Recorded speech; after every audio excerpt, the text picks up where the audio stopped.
Good afternoon. It's Corwin of the Watson's Locksmithing Service. I am parked in front of a UGAS. I'm getting ready to go in there and I'll be doing the computer swap out, the CPU swap on their existing safe. So hopefully they cleared it out. I see Brinks is showing up to drop off some money, so I'm going to let them do what they do first. And then I'll go in and complete the safe. I got a bit of uh, something that I'm struggling with, right? So it's not bad. It's just that I have a hard time trying to enjoy the moment as much as I should be enjoying the moment. So I use this program called Fleetmatics. And Fleetmatics, okay, kind of just to give you an idea, you probably can't see that. And so what I'll do is I'll take a photo of it. But anyway, so in Fleetmatics is what I use for all my scheduling. Okay, so this is how I put my jobs in the computer and I keep track of them so I know what I have at any given time.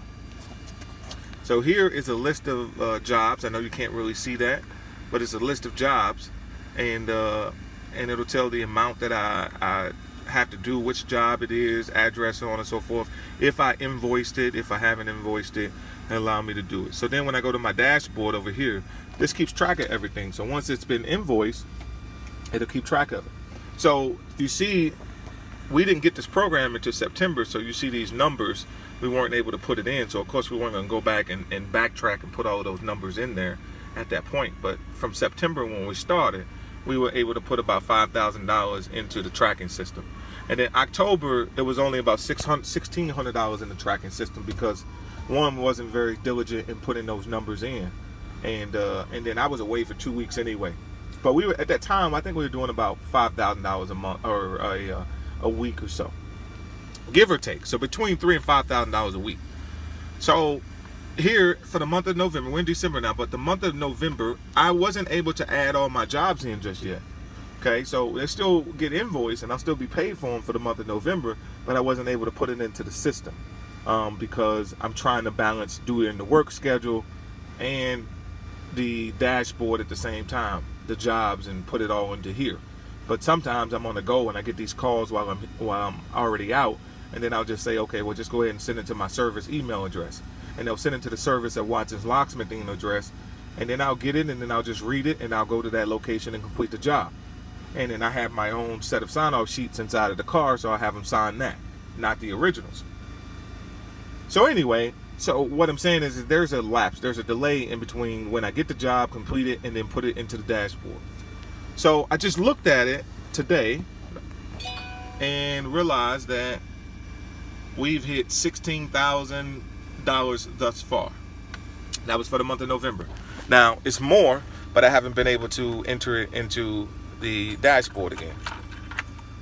But I'm not happy.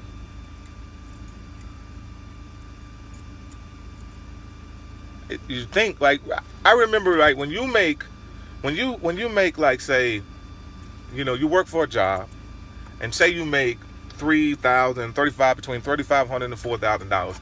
A lot of people can survive off of that, right? But when you make that kind of money, right, you always think, man, I just need more. I just need more. And that's the thought process for a lot of people. And it may be true because some tell you, hey, look, you need to reduce your expenses, right? You need to just reduce your expenses. But they don't teach us to increase our revenue. That because rich people don't necessarily worry about expenses because they have assets that pays for the expenses, those liabilities. They use the assets to pay for the liabilities. So the same way with a credit card, if I use it to purchase assets that generate an interest rate that's above the interest rate on my credit card, that interest rate doesn't matter because my asset is paying for my liability. So it's how you use it. It's a frame of mind. It's how you think about things. So that's not bad for November, right? I haven't entered it all in. And when it's all said and done, we'll be somewhere around, still have quite a few work orders to put in. So we'll probably be in the $20-something range. That's not what I take home, by the way. I pay myself a salary.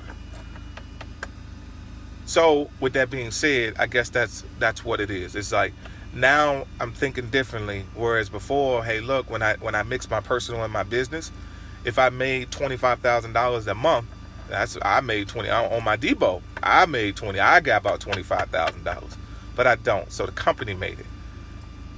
So it's just a different thinking now. It's a different way to process information. And so it's not that I'm not proud of my efforts. I put a lot of work in, and for a one-man show to make that is incredible. Either my price point is extremely high, or I work my tail off. Because I'm pretty reasonable. So with that being said, it's motivating too. It just lets me know that I need to work harder. I need to work harder next month. So the month of December, my goal is, and hopefully I'm tuning back in to say that, hopefully by the month of November or December, by the end of that, I am looking at, 40,000. So we'll see. So once I enter all the numbers in November, I'll see how it all pans out, and then therefore establish that goal for December. But I'm hoping to make about $40,000 for the month of December. So we'll see. But anyway, so stay motivated. Remember, nobody is going to be as motivated as you are. You got to have your own drive, and you got to push yourself to the limits if you're ever going to get out of the situation that you're in.